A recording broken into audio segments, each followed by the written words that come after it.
in order to create something new, you have to destroy what has already been created. You know, that's just like how even in the Bible when they say that there would be a new heaven and a new hell, because whatever happens in heaven and hell also happens on earth. That's why it's a mindset. It is a mental mindset. It is what is actually your reality, you know.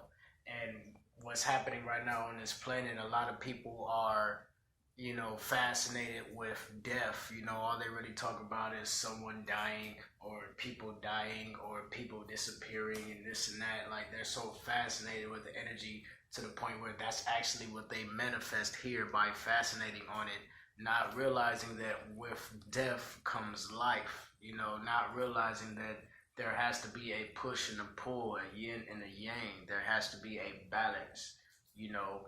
And another thing about that is that, you know, a lot of people don't realize that when it comes to black people, if we were to necessarily be eliminated from this planet, or if we were to become extinct, this entire planet, this entire frequency, energy, and vibration that we live on and that we exist in would no longer exist. And the one thing about it is what's really happening is that the original bloodline is being cut off while everyone necessarily is mating with everyone else. Just like back in the day, we had certain tribes and you could not mate with someone from a different tribe. They didn't allow that. They didn't want that. So right now we have different tribes mating. So even when you get a mix between a black and a white person, you know what I'm saying, they mix together and then they still make a black baby because the black person has more power, superior genes, superior DNA. So in a way, there is no way to actually eliminate us, just like how they say, if you cannot beat them, join them.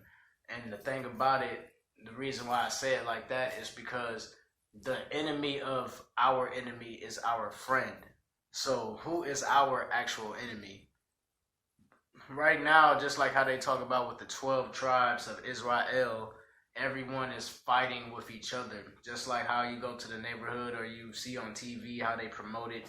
They promote people, black people, fighting with other black people, or even right now in the conscious community, you have conscious woke people arguing or not even being able to, you know, agree with each other or respect each other for their differences. So they're clashing and still fighting each other instead of realizing that they are their own worst enemy first. So they have to conquer each other. They have to conquer themselves.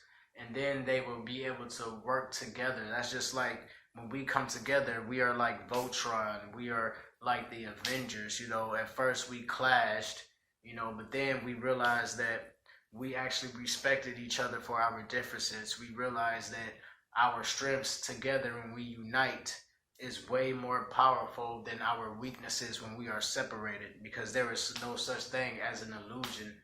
I mean, not necessarily an illusion. There is no such thing as the illusion of separation. Separation is the illusion.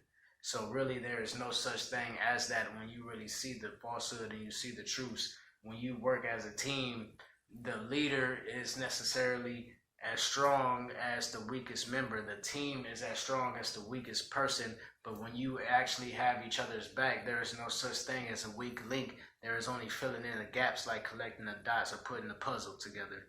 And another thing that I wanted to say about that was that the number 9 is the highest number in numerology or in the mathematical chart.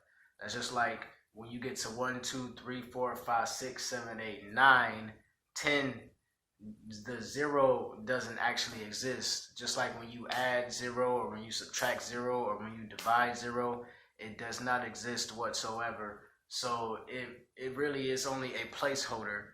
And the reason why I say that is because 9 is the representation of completion, but 9 also represents darkness. You know, 9 ether, 144,144 equals 9 when you put it all together.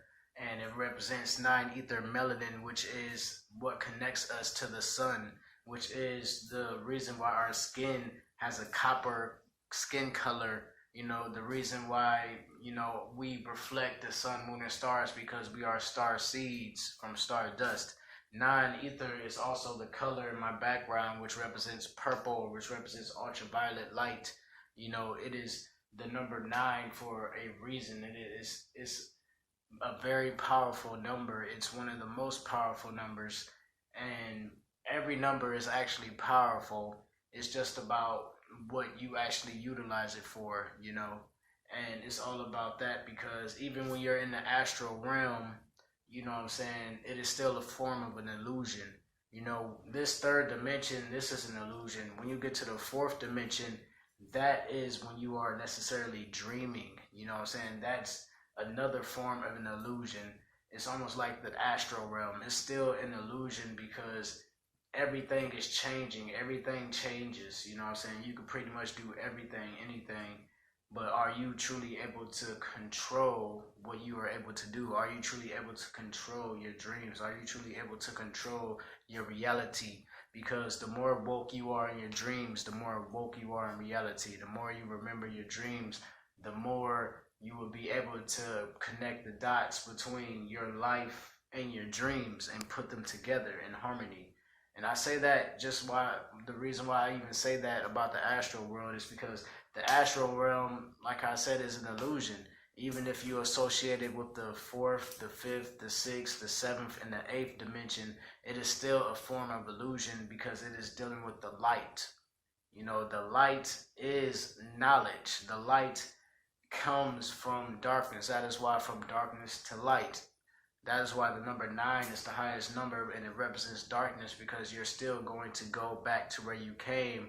And not only that, but really the darkness holds and absorbs a lot of light because it has light that we are not able to see with a human eye. It has light that has transcended and has, you know, surpassed this realm, this world, that we don't even know what the color of it is. We don't even know what the name of it is. We don't even know what the substance is. You know what I'm saying? So it's always more than this. It's always more than what we see it to be. You know, it's always more than what meets the eye. You know, more than what meets the eye, the third eye. You know what I'm saying? And let's see, the last thing that I can say is that, especially when it comes to the woman represents the number 9 as well, because men are straight lines and women are curves. And a lot of people, they realize it, they see it, but they really don't pay that much attention to it. They don't enlighten to it. You know, women are straight. You know, they are straight lines, but then they go at a curve to represent the number 9. Men are straight lines, so they always get straight to the point. You know, that's just like everything right now.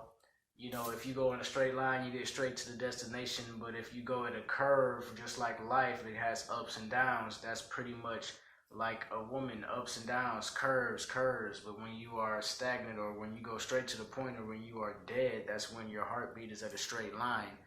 And that's just why, you know, women, they are very powerful. They are the most powerful being because they are God, the original God. They are the original man. They are the original devil in a way, because the devil is a symbol for darkness, and women represent darkness because the men represent light. You know, that's why women gave birth, or give birth, to everyone, or every seed, the feminine. And men, really, we just carry the seed. We plant the seed, but she gives birth to the soul that comes from another planet, or comes from another dimension to this planet. You know what I'm saying? That's why we have so much knowledge of the stars, because we come from the stars. That's where our soul is actually from. But when you get here on this planet and you are in a body, that's when you become trapped in the body. That's why the soul of a woman lives forever, because if it was not for her, we would not be granted resurrection or reincarnation. You know what I'm saying? We would not be considered old souls. You know, why are you even considered an old soul? You know what I'm saying? What makes you an old soul? You know? So, thank you. Ashe. Have a great day.